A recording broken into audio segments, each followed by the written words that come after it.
My fellow New Yorkers, today begins a new era. I stand before you, moved by the privilege of taking this sacred oath, humbled by the faith that you have placed in me, and honored to serve as either your 111th or 112th mayor of New York City. But I do not stand alone. I stand alongside you, the tens of thousands of you gathered here in Lower Manhattan, warmed against the January chill by the resurgent flame of hope. I stand alongside countless more New Yorkers watching from cramped kitchens in Flushing and barbershops in East New York, from cell phones propped against the dashboards of parked taxicabs at LaGuardia, from hospitals in Mott Haven and libraries in El Barrio that have too long known only neglect. I stand alongside construction workers in steel-toed boots and halal cart vendors whose knees ache from working all day. I stand alongside neighbors who carry a plate of food to the elderly couple down the hall, those in a rush who still lift strangers' strollers up subway stairs, and every person who makes the choice day after day, even when it feels impossible, to call our city home. I stand alongside over 1 million New Yorkers who voted for this day nearly 2 months ago. And I stand just as resolutely alongside those who did not. I know there are some who view this administration with distrust or disdain, or who see politics as permanently broken. And while only action can change minds, I promise you this: if you are a New Yorker, I am your mayor. Regardless of whether we agree, I will protect you, celebrate with you, mourn alongside you, and never, not for a second, hide from you. I thank the labor and movement leaders here today, the activists and the elected officials who will return to fighting for New Yorkers the second this ceremony concludes, and the performers who have gifted us with their talent. Thank you to Governor Hochul. Thank you as well to Mayor Adams. Dorothy's son, a son of Brownsville who rose from washing dishes to the highest position in our city, for being here as well. He and I have had our share of disagreements, but I will always be touched that he chose me as the mayoral candidate that he would most want to be trapped with on an elevator. Thank you to the two titans who, as an assembly member, I've had the privilege of being represented by in Congress, Nidia Velázquez and our incredible opening speaker, Alexandria Ocasio-Cortez. You have paved the way for this moment. Thank you to the man whose leadership I seek most to emulate, who I am so grateful to be sworn in by today, Senator Bernie Sanders. Thank you to my teams, from the assembly to the campaign to the transition, and now the team I am so excited to lead from City Hall. Thank you to my parents, Mama and Baba, for raising me, for teaching me how to be in this world, and for having brought me to this city. Thank you to my family, from Kampala to Delhi. And thank you to my wife, Rama.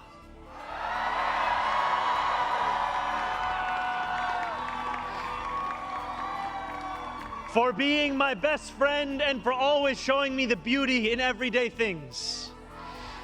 And most of all, thank you to the people of New York. A moment like this comes rarely. Seldom do we hold such an opportunity to transform and reinvent. Rarer still is it the people themselves whose hands are the ones upon the levers of change. And yet we know that too often in our past, moments of great possibility have been promptly surrendered to small imagination and smaller ambition. What was promised was never pursued. What could have changed remained the same. For the New Yorkers most eager to see our city remade, the weight has only grown heavier. The wait has only grown longer. In writing this address, I have been told that this is the occasion to reset expectations, that I should use this opportunity to encourage the people of New York to ask for little and expect even less. I will do no such thing. The only expectation I seek to reset is that of small expectations. Beginning today, we will govern expansively and audaciously. We may not always succeed, but never will we be accused of lacking the courage to try. To those who insist that the era of big government is over, hear me when I say this. No longer will City Hall hesitate to use its power to improve New Yorkers' lives. For too long, we have turned to the private sector for greatness while accepting mediocrity from those who serve the public. I cannot blame anyone who has come to question the role of government, whose faith in democracy has been eroded by decades of apathy. We will restore that trust by walking a different path, one where government is no longer solely the final recourse for those struggling, one where excellence is no longer the exception. We expect greatness from the cooks wielding 1,000 spices, from those who stride out onto our Broadway stages, and from our starting point guard at Madison Square Garden. Let us demand the same from those who work in government. In a city where the mere names of our streets are associated with the innovation of the industries that call them home, we will make the word City Hall synonymous with both resolve and results. As we embark upon this work, let us advance a new question, a new answer to the question asked of every generation. Who does New York belong to? For much of our history, the response from City Hall has been simple. It belongs only to the wealthy and well-connected, those who never strain to capture the attention of those in power. Working people have reckoned with the consequences. Crowded classrooms and public housing developments where the elevators sit out of orders. Roads littered with potholes and buses that arrive half an hour late, if at all. Wages that do not rise and corporations that rip off consumers and employees alike. And still, there have been brief, fleeting moments where the equation changed. 12 years ago, Bill de Blasio stood where I stand now as he promised to put an end to economic and social inequalities that divided our city into two. In 1990, David Dinkins swore the same oath I swore today, vowing to celebrate the gorgeous mosaic that is New York, where every one of us is deserving of a decent life. And nearly 6 decades before him, Fiorella LaGuardia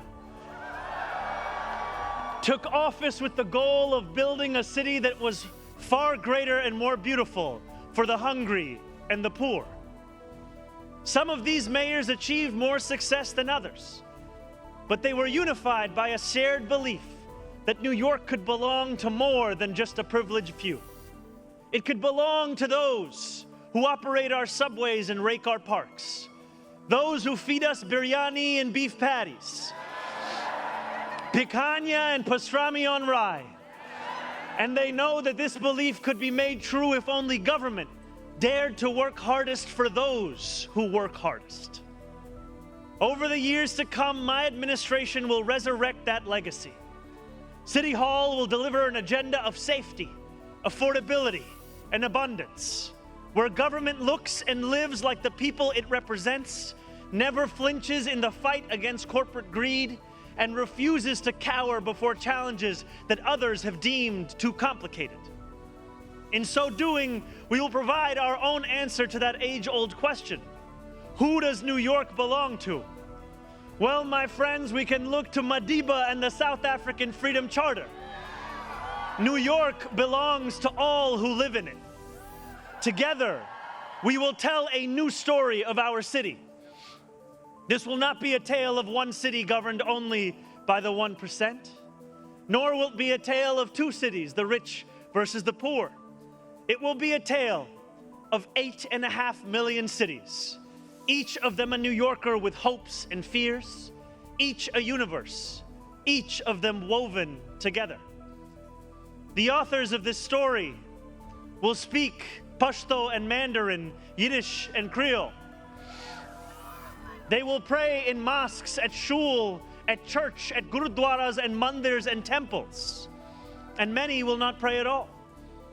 They will be Russian Jewish immigrants in Brighton Beach, Italians in Rossville, and Irish families in Woodhaven, many of whom came here with nothing but a dream of a better life, a dream which has withered away. They will be young people in cramped Marble Hill apartments where the walls shake when the subway passes. They will be black homeowners in St. Albans, whose homes represent a physical testament to triumph over decades of lesser paid labor and redlining. They will be Palestinian New Yorkers in Bay Ridge,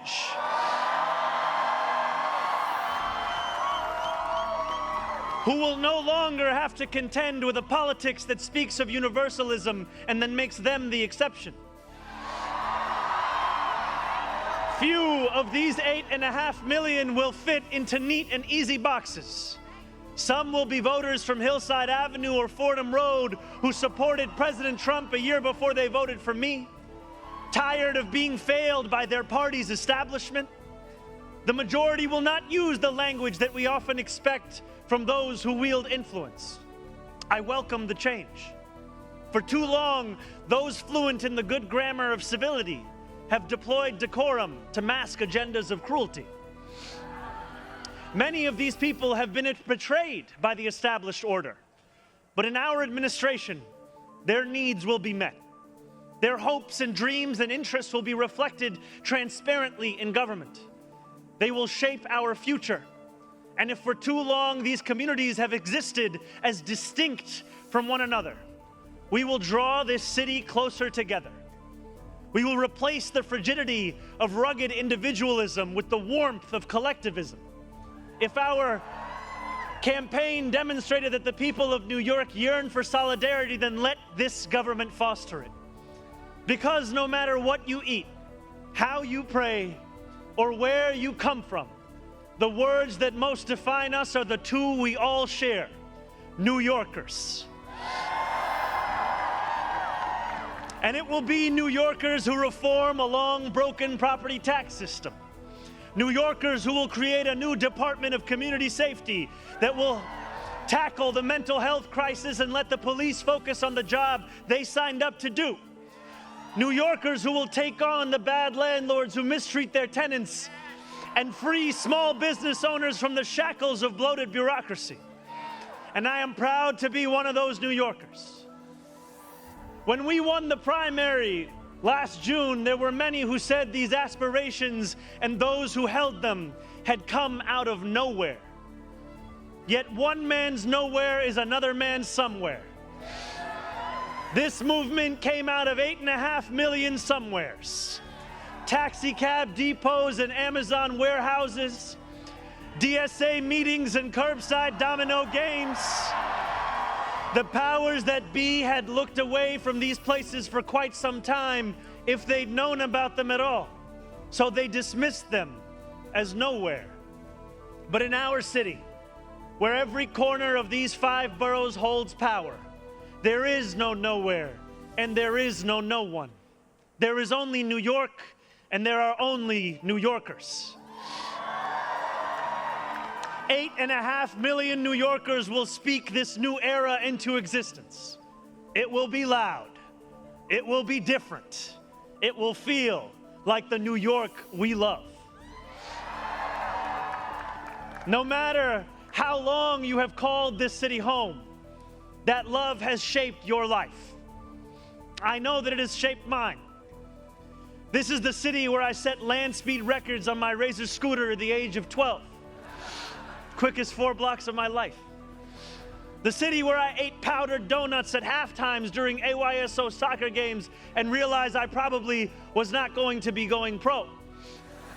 The city where I devoured 2 big slices at Coronet's Pizza, played cricket with my friends at Ferry Point Park, and took the 1 train to the BX10 only to still show up late to Bronx Science. The city where I have gone on hunger strike just outside these gates. Sat claustrophobic on a stalled N train just after Atlantic Avenue and waited in quiet terror for my father to emerge from 26 Federal Plaza. The city where I took a beautiful woman named Rama to McCarran Park on our first date and swore a different oath to become an American citizen on Pearl Street. To live in New York, to love New York, is to know that we are the stewards of something without equal in our world. Where else can you hear the sound of the steel pan, savor the smell of sancocho, and pay $9 for coffee on the same block? Where else could a Muslim kid like me grow up eating bagels and lox every Sunday? That love will be our guide as we pursue our agenda. Here, where the language of the New Deal was born, we will return the vast resources of this city to the workers who call it home. Not only will we make it possible for every New Yorker to afford a life they love once again, we will overcome the isolation that too many feel and connect the people of this city to one another. The cost of childcare will no longer discourage young adults from starting a family, because we will deliver universal childcare for the many by taxing the wealthiest few. Those in rent-stabilized homes will no longer dread the latest rent hike, because we will freeze the rent. Getting on a bus without worrying about a fare hike or whether you'll be able to get to your destination on time will no longer be deemed a small miracle, because we will make those buses fast and free. These policies are not simply about the costs we make free, but the lives we fill with freedom. For too long in our city, freedom has belonged only to those who can afford to buy it. Our city hall will change that. These promises carried our movement to City Hall, and they will carry us from the rallying cries of a campaign to the realities of a new era in politics. 2 Sundays ago, as snow softly fell, I spent 12 hours at the Museum of the Moving Image in Astoria, listening to New Yorkers from every borough as they told me about the city that is theirs. We discussed construction hours on the Van Wyck Expressway and EBT eligibility, affordable housing for artists and ICE raids. I spoke to a man named TJ who said that one day a few years ago, his heart broke as he realized that he would never get ahead here, no matter how hard he worked. I spoke to a Pakistani auntie named Samina, who told me that this movement had fostered something too rare: softness in people's hearts. As she said to me in Urdu, "Logo ke dil badal gaye hain." 142 New Yorkers out of 8.5 million. And yet, if anything united each person sitting across from me, it was the shared recognition that this moment demands a new politics and a new approach to power. We will deliver nothing less as we work each day to make this city belong to more of its people than it did the day before. Here is what I want you to expect from the administration that this morning moved into the building behind me. We will transform the culture of City Hall from one of no to one of how. We will answer to all New Yorkers, not to any billionaire or oligarch who thinks they can buy our democracy. We will govern without shame and insecurity, making no apology for what we believe. I was elected as a democratic socialist, and I will govern as a democratic socialist.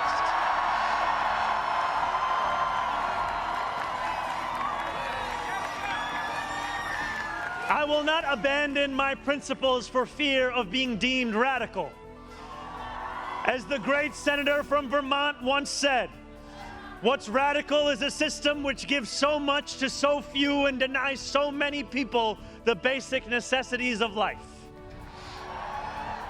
We will strive each day to ensure that no New Yorker is priced out of any one of those basic necessities.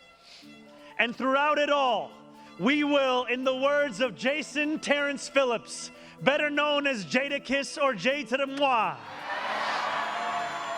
be outside. Because this is a government of New York, by New York, and for New York.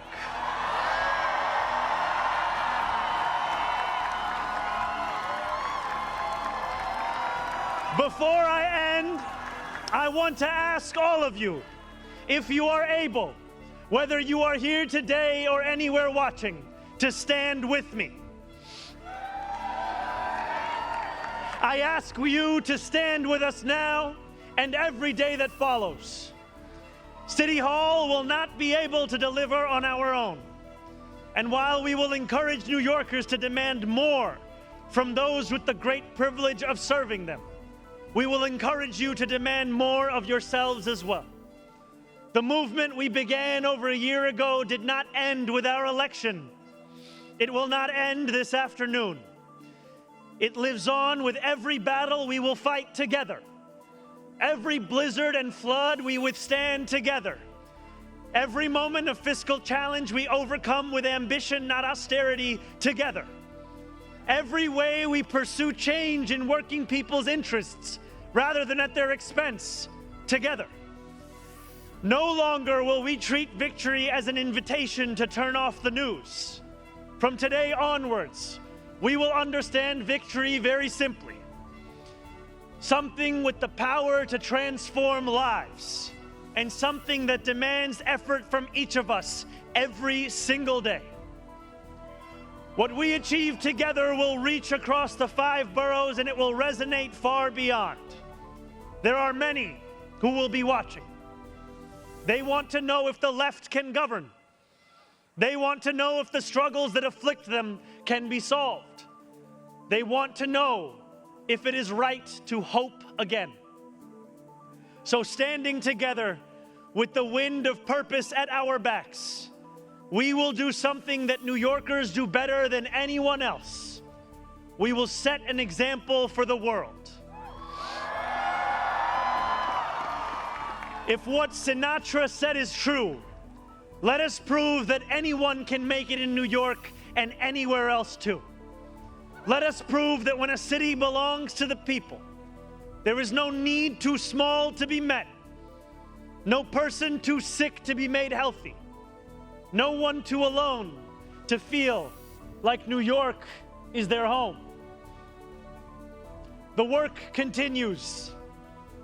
The work endures. The work, my friends, has only just begun. Thank you.